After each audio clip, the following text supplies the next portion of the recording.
Hello viewers, আসসালামু আলাইকুম। মক্কা থেকে মদিনার রাস্তায় এসে বদর প্রান্তের দিকে আমরা রওনা দিয়েছি। বদর থেকে 40 কিলোমিটার আগেই এখানে একটা মসজিদ পেলাম মরুভূমির ভিতরে। দেখেন, আশেপাশে কোনো কিচ্ছু নাই, পুরাটা মরুভূমি, 100% মরুভূমি। একটা বাড়ি ঘর দোকান কিচ্ছু নাই।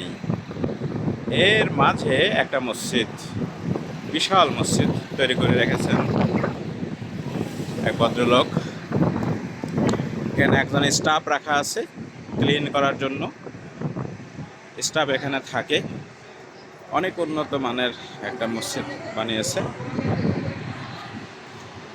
কার্পেট থেকে শুরু করে সব কিছু মসজিদের ভিতরে অনেক সুন্দর। এসি আছে।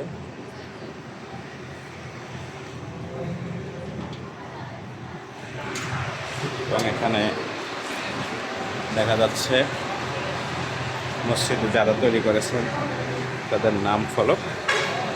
এবং এখানে স্টাফদের থাকার জায়গা আছে। এই যে বাংলাদেশে লাল পাঞ্জাবি পরা ভাই, উনি এখানে থাকেন, খেদমত করেন মসজিদের। ওনার থাকার একটি জায়গা আছে।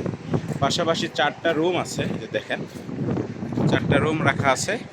যদি কোনো মুসাফির এসে এখানে বিপদগ্রস্ত হয়, গাড়ি নষ্ট হয়ে যায়, তাহলে তিনি এখানে থাকতে পারবেন। এখানে তাদের থাকা খাওয়ার ব্যবস্থা করে রাখা আছে। আর এই যে বাংলাদেশি ঢাকার দোহার বাড়ি, সে এখানকার খাদেম, সাথে সে অতিরিক্ত ব্যবসার আশায় একটা চায়ের দোকান করেছে।